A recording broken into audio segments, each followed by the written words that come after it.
Hey everyone, we're on BBC Breakfast, so make sure to tune in. We're just vibing, chilling, talking about being twins. Anyway, we're sending you lots of love, so make sure to tune in. And yeah, have a great, great morning and a day. Love you. More twins are being born than ever before, according to new research. What is it like to be one half of a pair? We'll ask some very well-known twins. Jedward will be with us later. It was, of course, John and Edward, and collectively known as Jedward. And we can speak to them. Morning to you guys. Good morning, everyone. It's great that there has been an increase in twins because those statistics are crazy. Like, talk about the increase in twins this year. And it's actually crazy because our friend actually wants us to help her have twins via IVF. So as her friends, that's like the best gift we could give her. And I think there is great that there is twins. And who knows, maybe the royal family will also have twins in the future. Yeah, twin princes. Yes. Well, I'll tell you one of the things straight away we're noticing. One is that you do finish each other's sentences, which we've seen before, and it's one of those things. Maybe it's a twin thing. We'll talk about that in a minute. Can I introduce our other guest as well? It's Professor Asma Khalil, who's Professor of Maternal Fetal Medicine, St George's Hospital, who studies twin births. Very good morning to you, Professor. Can you just go through, I mean, we're hearing about a worldwide figure.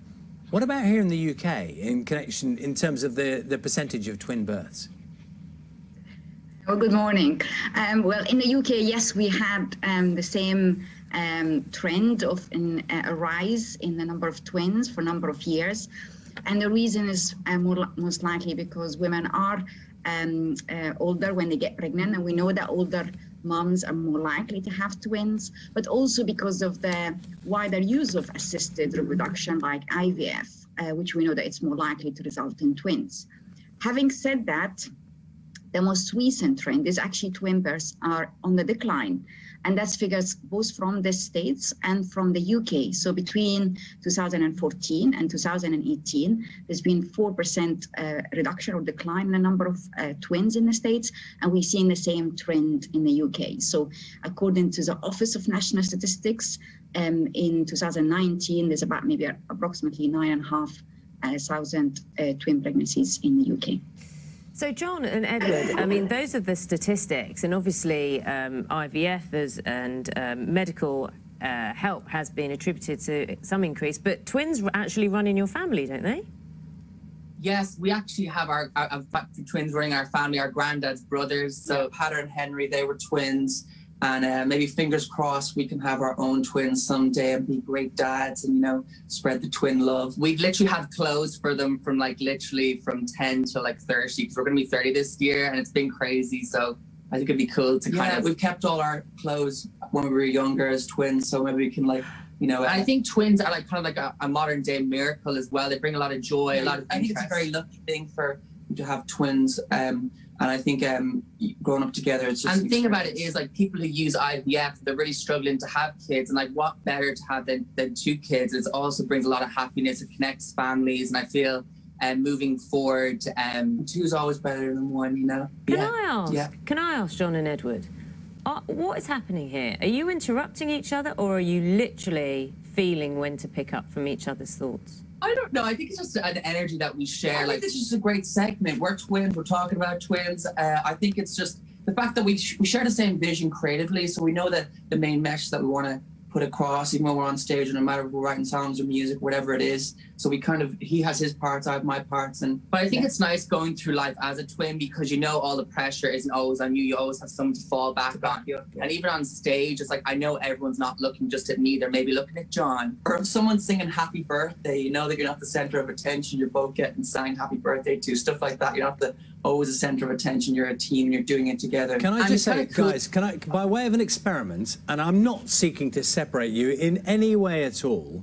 Edward. What's the experiment? Hold on. Yes. Edward. Yeah, yes, okay. This is me. Now, you've clearly expressed to people the joy of being a twin, which is that closeness you have, which is a kind of unique bond. Is there also a downside, which is that when you are separated, that separation I'm assuming must feel really intense? No, it is weird because people as twins kind of see as a thing like, where's your other twin? It's kind of hard to have. You could have done something the night before. Oh, you see, hold on, you did that thing. You see, the question was for Edward. I was trying to get that just one thought process. See if we could do that. The thing about it is, it's kind of hard to have your own identity, like growing up. So sometimes it's just kind of nice to go off by yourself and find, like, just grow as your own person. Because growing up, going to school, doing all the same class, it's nice just to kind of see who you are as a person. Yeah. What about you, John? So for you, keep going. I just want to tell everyone at the BBC, we're getting through this lockdown. It's crazy. I shaved.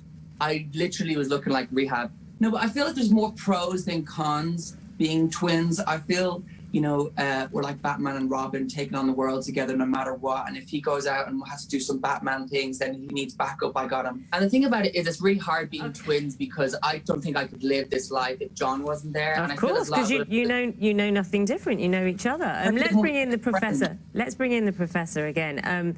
Professor, I suppose one of the things is, I mean, there was all that, you know, when I was saying I often used to wish I was a twin, and often you might hear parents say, would love to have twins. On a practical basis, there are risks, aren't they? In, you know, and that is always very borne in mind in medical terms. Yes, you're absolutely right. So despite the fact that most moms who have twins will have healthy babies, we know that they're more likely to develop problems in pregnancy. So we know that the stillbirth, so the chance of baby dying during the pregnancy, is twice more likely in twins compared to if you have one baby, and in fact more even likely if you have identical twins compared to if you have one baby. And the other thing is prematurity, or going to labor early. I mean, we know that more than half of twins will actually deliver early. And of course, if you're delivering early or premature baby, that baby needs to go to the neonatal unit, and they have risk of disability, unfortunately. So what is the general advice? Is there, you know, if parents come to you, particularly in an IVF scenario, and they want twins, would you discourage them from going down that route medically? Yes, and of course, you know, it's a parent's decision at the end of the day, but we would definitely advise them to try for one baby and maybe try twice, or have two babies or two pregnancies. But certainly in the UK, we have the Human Fertilization and Embryology Authority. And back in 2009, they set a target for IVF clinics of achieving less than 10% rate of twins from IVF pregnancy. And in 2017, for the first time in the UK, actually, we have achieved this target of the fact that IVF pregnancies less than 10% result in twins. Really interesting talking to you, Professor Asma Khalil. Thank you very much, Professor of Obstetrics at St George's Hospital, and John and Edward Grimes. Thank you. Can we just give a shout out to? Can we give a shout out? Our friend Ed Sheeran painted this photo, this painting. He's an up and coming artist. He likes painting in his free time. He sent us this for Christmas. Very nice. A lot of yes. Very nice. Love to the UK. They're all legends. Happy Mother's Day for the weekend as well. Lovely thought to end with. Thank you so much. That's Jedward. Let's see, time now is 7:55.